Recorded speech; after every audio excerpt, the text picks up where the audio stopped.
February 16, 2023, on a construction site in Delft, a neighbourhood on the eastern outskirts of Cape Town.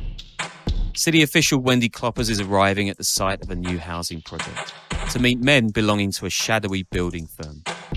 The company has been bending arms at City Hall for some time, and it's believed to be part of a so-called construction mafia, commandeering contracts across South Africa's most populous city. Some say the firm is led by Ralph Stanfield, a towering, shaven-headed figure believed to be the head of Cape Town's feared 28th Street gang, that in recent years has turned the projects of neighbouring cities into killing fields, with murder rates soaring beyond anything in Central America. Media have unearthed all kinds of collusion between government, police and the gangs, as South Africa has descended into levels of corruption and violence unseen since the bitter end of apartheid in the mid-1990s. Private security is the boom trade, and organised criminals now control everything from airports to gold mines. The country's in such a state of decline that its leadership, itself embroiled in countless corruption cases, has filled streets with cops and paramilitaries, handing them increased power to search, detain, or worse. Vigilantes have thrown up roadblocks and stocking up on guns. South Africa is beginning to look like one big war zone. Stanfield's firm wants to use the construction site's workers on another project at Delft, but Kloppers, 49 years old and a mother of two, is unwilling to bend the knee to crooks. The Symphony Way housing project won't go the way of the mafia, she and colleagues have told him. It's a bold, brave stand, and Kloppers will pay for it with her life. As Kloppers is talking, another man strides up, takes aim, and fires multiple bullets at her and her associate. Kloppers falls, mortally wounded. Her colleague somehow survives. Cape Town roils with news of the cold-blooded killing. 5 days later, associates of Stanfield try to seize more lucrative building contracts and threaten more city officials. One of them is told simply, what happened to Wendy Kloppers will happen to you too. Over a year passes before cops catch up with Kloppers' alleged killers. Today, the shooters and members of the building mafia, plus Stanford and his glamorous wife, all face long prison sentences for her death and the organised crime that led to it. It's a rare glimpse of justice in South Africa, but whether it shifts the dial in a nation falling into chaos remains to be seen. South Africa's state has been captured by criminals, and its streets belong to the mob. And as cops work hand in glove with the most dangerous people in the land, citizens have decided to fight fire with fire. Welcome to the Underworld Podcast.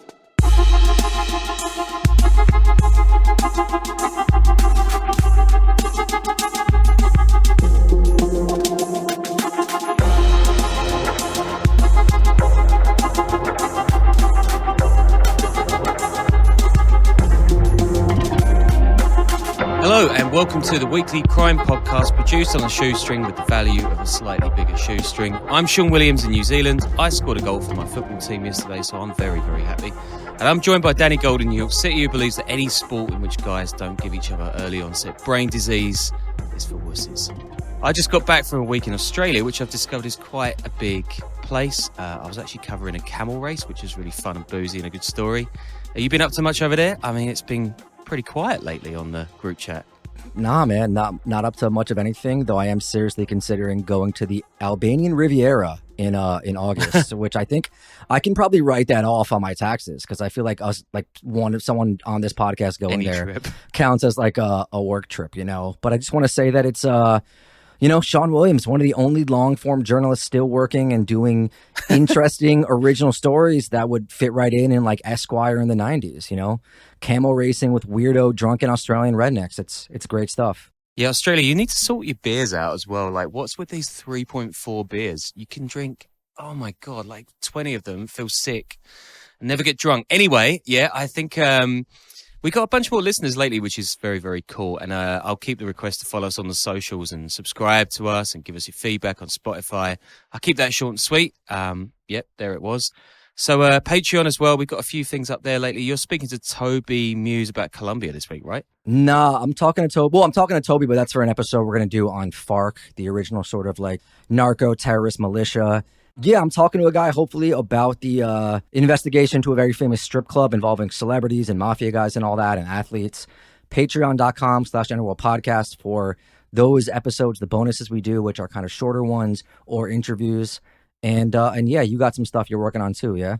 Yeah, tons and tons. I think, what have we got coming up? I mean, I'm going to do a show on a guy called the Fentanyl King, a like guy that was selling online. It was a really, really interesting story. Came up, I think, a year or two ago. And then I'm doing a big feature on Chinese money laundering. Like Chinese syndicates have become the money laundering kings of the world. So, yeah, I'm going to have a feature that I'm writing on that. And we'll do a bunch of stuff and a few bonuses with some interesting people who know about dark money, which is kind of the story of the world, I guess, in many ways. But yeah, South Africa. I think you mentioned it recently because there's all sorts of stuff flying around the news about the murder rate soaring recently and like the whole country descended into this like complete chaos. It's very District 9 over the past year or so. Like I said in the cold open, private security firms are making bank and their entire neighborhoods going full guardian angels, throwing up roadblocks, roughing up anyone who looks out of place, which given the history of South Africa is a pretty bitter irony. And we'll come back to Wendy Kloppers, Ralph Stanfield and the construction mafia soon enough. But this is like a situation that's trickled down from the very top.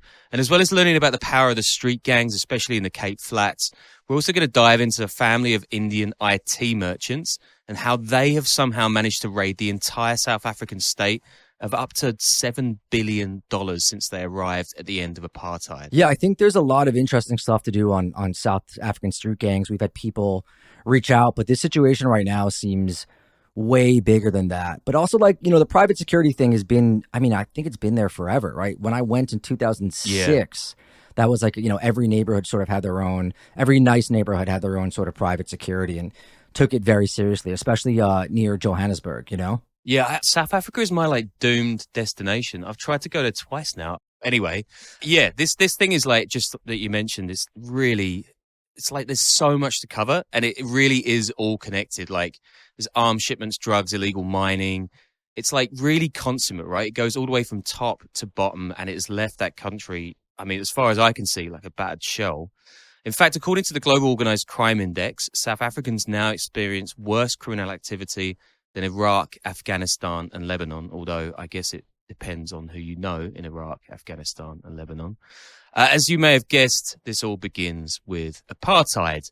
And if you don't know and you've lived under a rock your whole life, that is a racist system of white minority rule, and it enforces racial segregation through something called baskap in Afrikaans. Sorry to Afrikaans pals. It's kind of like boss ship or like bossdom. And that keeps whites, I guess it's like a form of patronage, right? It keeps whites who make up to around 20% of the population back then in pretty much every single position of political and economic power. And now we know how this ended, right? Mandela, Desmond Tutu, the African National Congress or ANC, which is the party that took South Africa from apartheid to become the Rainbow Nation in 1994.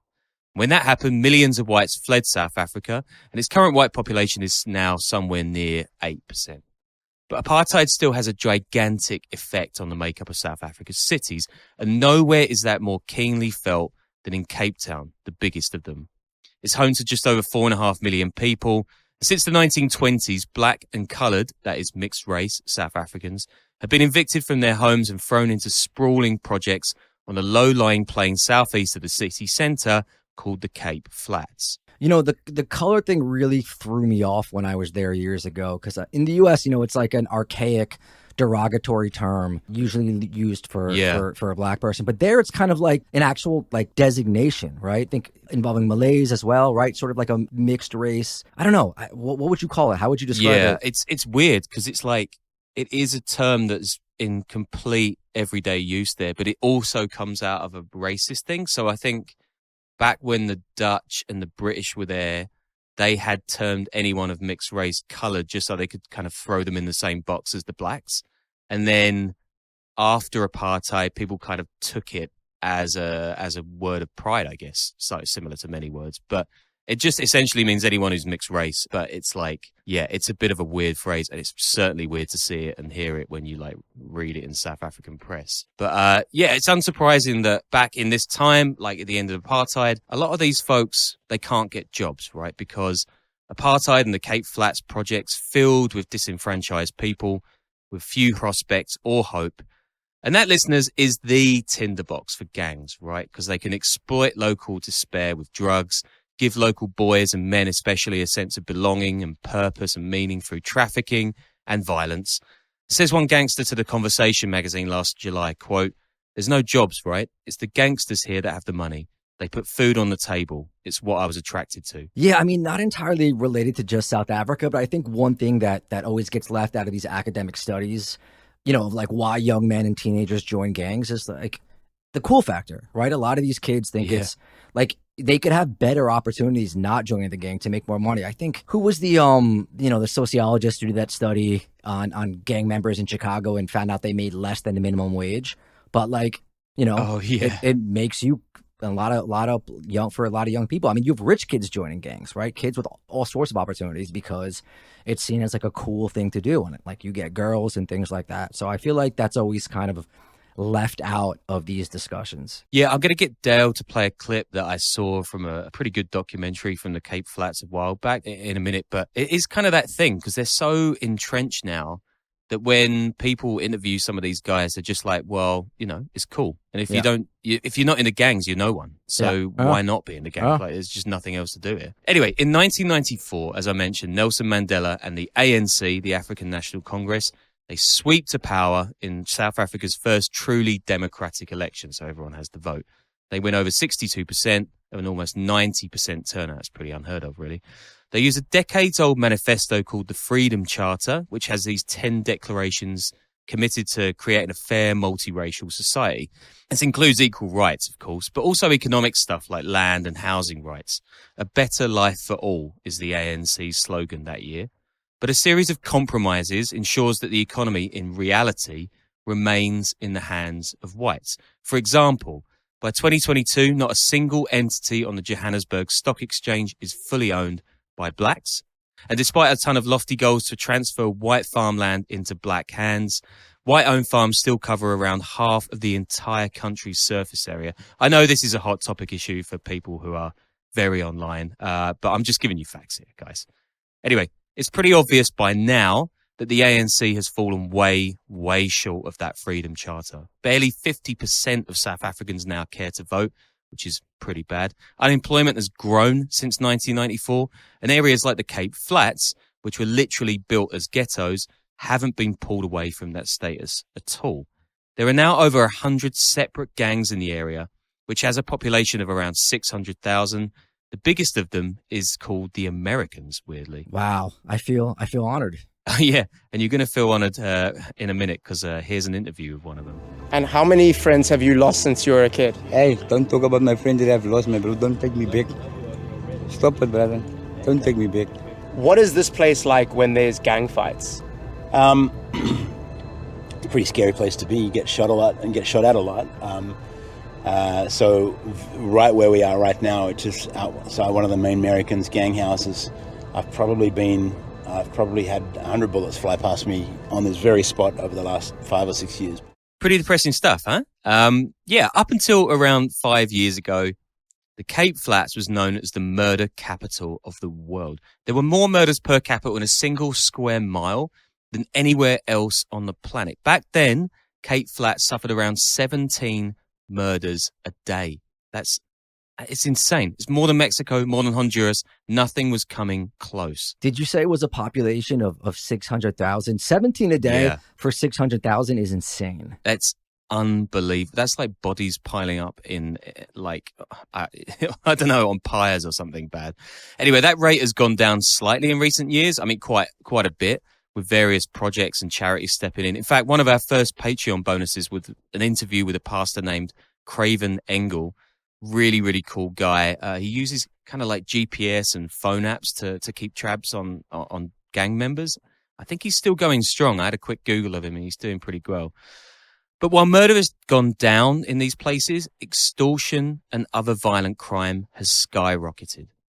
Similar to El Salvador, where we covered recently, the gangs make a majority of cash from extortion that's shaking down local citizens and businesses. It always seems like a really small amount of money, right? When you interview someone like I have in El Salvador and like the markets and food stalls or whatever, and they're like, yeah, I've got to give like $1.50 a day or $15 a week. But then you multiply that by the, hundreds if not thousands of people and stalls and businesses that are being extorted. And it ends up being like a pretty fair amount of money, especially in places where, the cost of living is quite cheap. Yeah, and there are no jobs, right? So there's pretty much no alternative to doing this stuff. And thanks to collaboration with local cops, these gangsters have even got into private security. So that's providing muscle for private and state functionaries, and they go berserk if they're not paid. Last year, a Cape Town judge gave this verdict on the warped, lawless microcosm of the Cape Flats. Quote, in their reality, the gangsters' bullet rule applies in every inch from the street corner through the police station to the grave.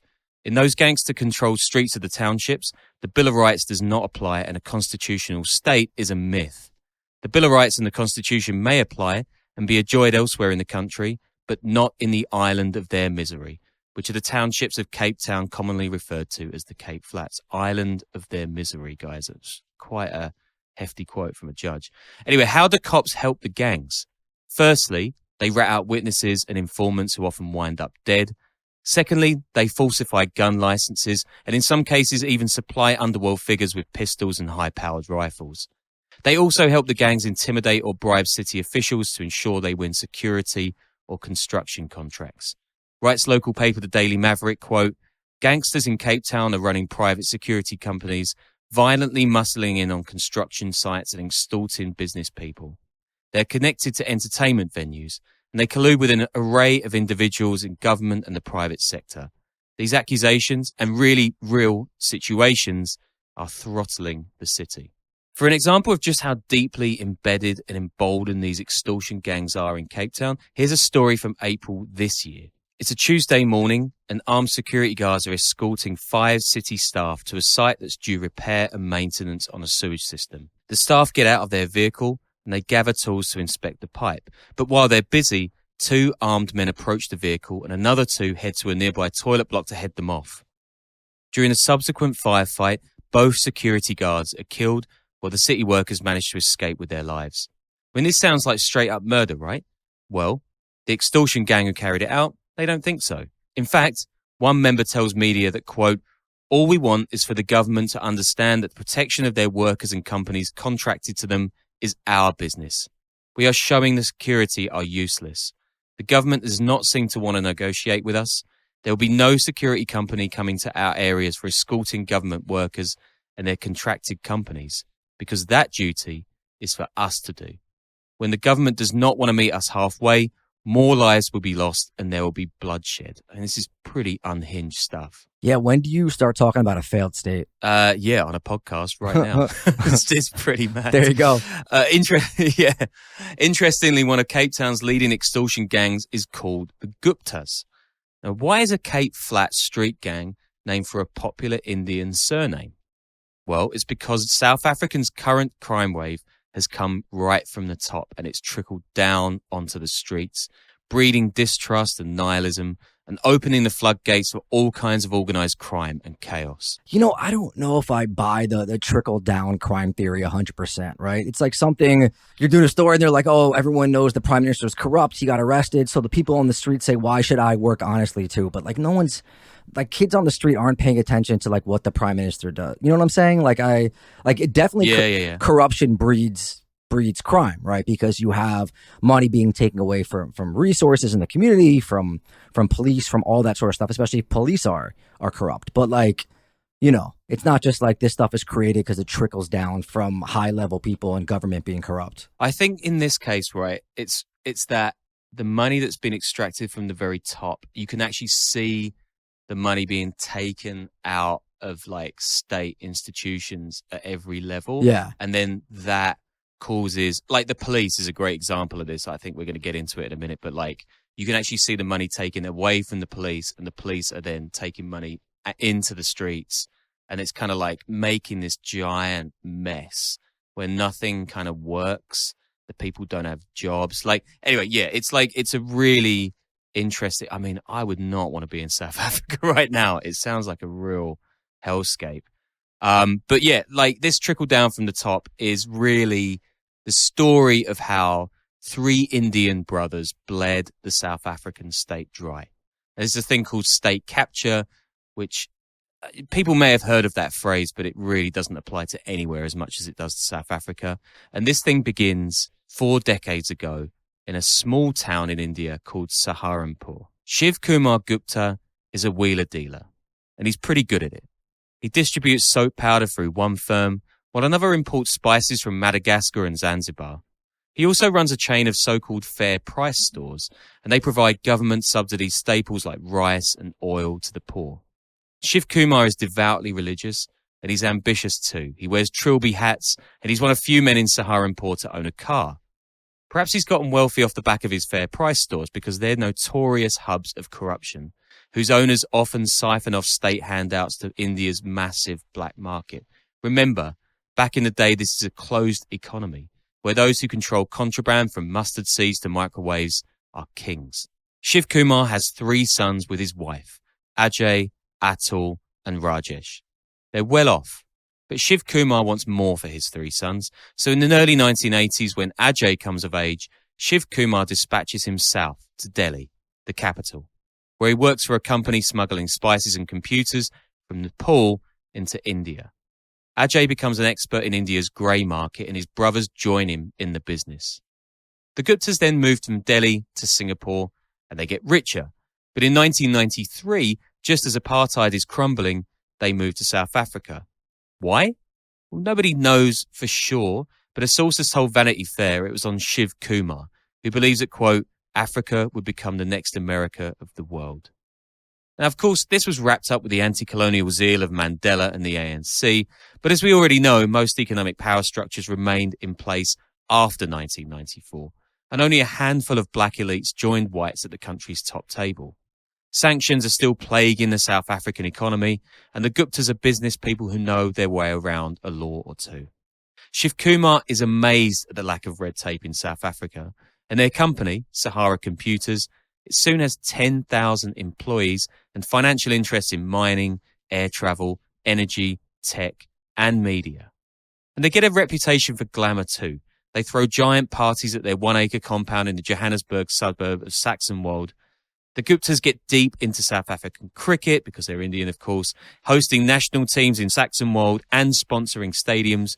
But it's not until the new millennium that the Guptas meet who will become their closest ally in state capture, and potentially their downfall too, Jacob Zuma. You've probably heard of Jacob Zuma. He grows up ANC royalty. He spends 10 years in Robben prison before going into exile in the 1970s to become the head of its intelligence unit. This is height of the Cold War stuff. The ANC worked closely with the Soviet Union, while the apartheid government was propped up by the US, UK, and their allies. Zuma has the ear of Nelson Mandela, and he becomes deputy president of South Africa in 1997. But he's a feared grifter and a philanderer. He's had 5 wives and 23 kids, and his middle name, Gedli Yilekia, means in Zulu roughly a person who eats you up while he's smiling at you, which is incredible.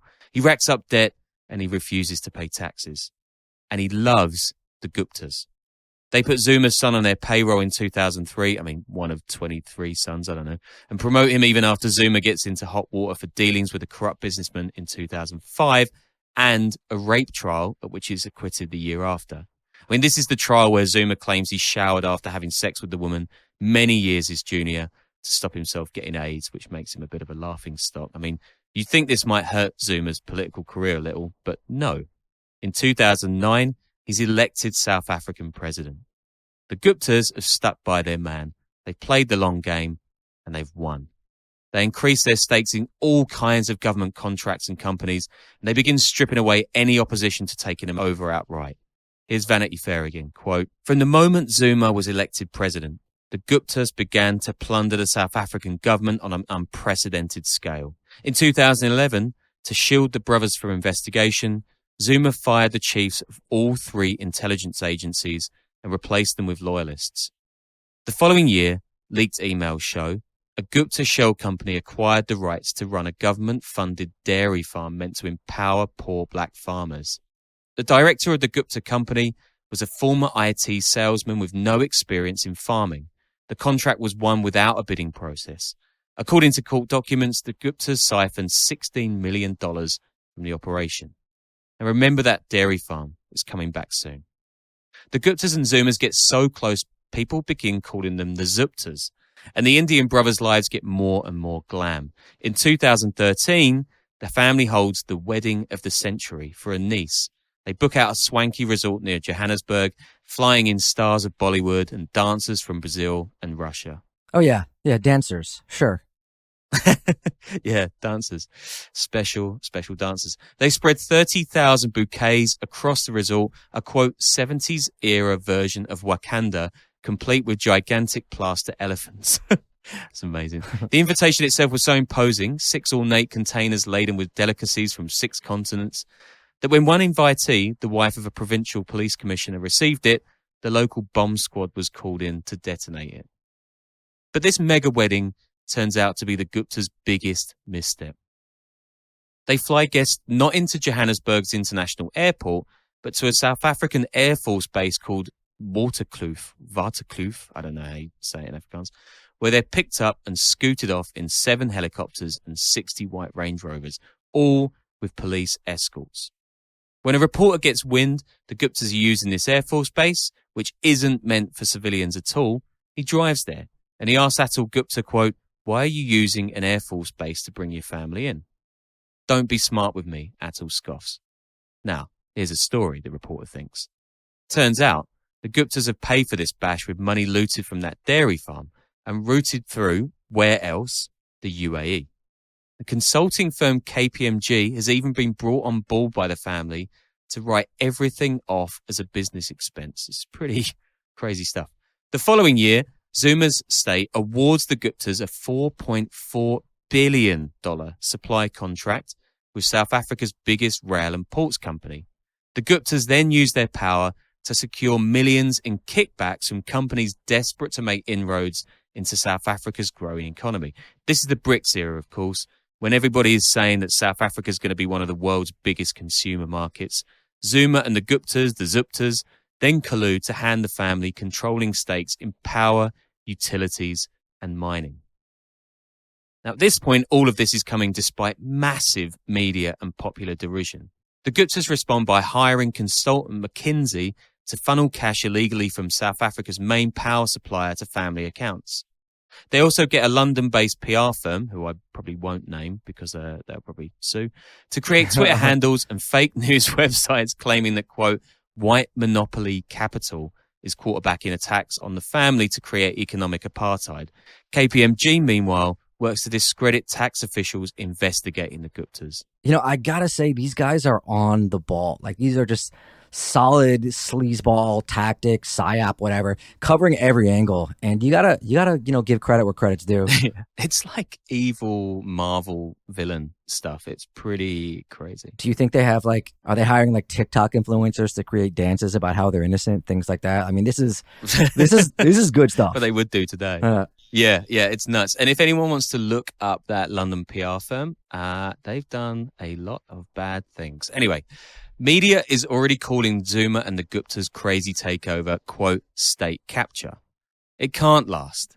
And sure enough, in October 2015, the Guptas tried to bribe the wrong guy, South Africa's deputy finance minister. Now, this guy meets with Ajay Gupta, who tells him that, quote, the old man, he means Zuma, likes him. And he wants to see if the minister will work with the family. Quote, you must understand that we are in control of everything, Ajay says. The old man will do anything we tell him to do. The deal? Zuma will appoint this guy the finance minister. In return, the Guptas will pay him $45 million to forge a deal to supply Russian-run nuclear plants with uranium from a Gupta mine. The deputy refuses. Good on him. Ajay gets desperate. He says he can put 45 grand in a bag right now on the spot. Again, the guy refuses. Ajay follows him to the door. Say anything about the meeting, he growls, and the Guptas will have him killed. The fallout from the scandal is, even by the Guptas' astronomical standards, gigantic. In 2016, a court rules that Zuma has failed to uphold South Africa's constitution, and he survives an impeachment attempt, survives it. In 2018, a state commission dives into the corruption accusations against Zuma and the Guptas, and Zuma is replaced as the head of the ANC in February 2018. The Guptas flee soon after to the UAE, and in 2022, they're arrested. Here's the BBC, quote, "The list of public bodies accused of having been captured is extensive. The ministries of finance, natural resources and public enterprises, as well as agencies responsible for tax collection and communications, the national broadcaster SABC, the national carrier South African Airways, the state-owned rail freight operator, and the energy giant Eskom, one of the largest utility companies on the planet." So you can see how this thing is, it's just taken over the entire country, basically.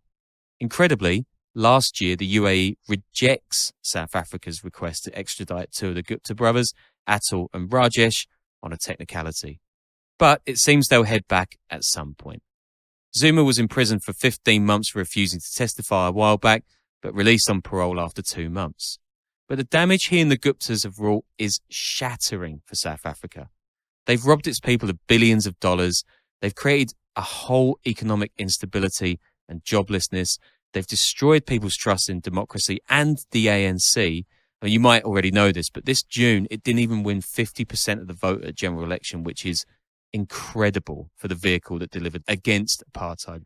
And they've also grown this sense that wealth is taken, not earned, which is why you get vicious extortion gangs in Cape Town carrying the Gupta's name. I mean, how is that for trickle-down economics? And so here we are today, with South Africa suffering its worst wave of violent crime in 20 years, and the most basic of commodities are rare. Right, CNN, quote, "For South Africans, normality is a sliding scale. Record electricity blackouts and sustained water outages have crushed businesses and have caused havoc in hospitals and schools nationwide. It's common to see car-sized potholes in the suburbs of Johannesburg as workmen weld burst pipes. Traffic light outages are a daily occurrence. You may have seen YouTube videos of attempted heists on cash-in-transit or CIT vans. These kind of crimes have gone through the roof, fattening the pockets of private security firms as cops get increasingly wound up with the gangs they're supposed to be fighting. And these crimes aren't alone. Last year, kidnapping went up 42%, attempted murders went up 14%, and carjacking went up 9%. You know, I feel like attempted murder going up is not a stat you can point to either which way, right? What if they just got really bad at, like, they got worse at murdering? They just started missing a lot. So unless you have, like, attempted murders going up this percentage point and actual murders going up, like something similar, maybe they just got got worse at it. It's like a sort of on-base percentage versus batting percentage. Right. Is that a correct kind of? Yeah, I did an American sports thing. I don't know. I just said yes. Yeah. No, I appreciate it. Unemployment is now the highest on earth. So it's 32%. And I think it's 40% youth unemployment. You get folks bashing the US economy, right? But let's just put that in context. American unemployment is 4.1%. This South African stuff is proper breakdown of society bad. Vigilante groups now patrol entire townships, with whip-wielding locals beating up anybody they think might have committed a crime. Some use a traditional leather whip called a siambok, which is, of course, illegal.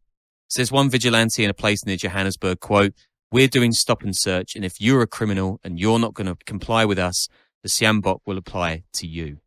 Ouch.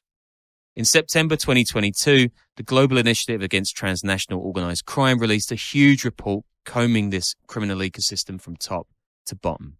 Here's part of its conclusion, which I'm going to read because it's really, really good and sad. Quote, "The recent mass shootings in taverns across the country, or the horrific gang rapes in the illegal mining community on the West Rand.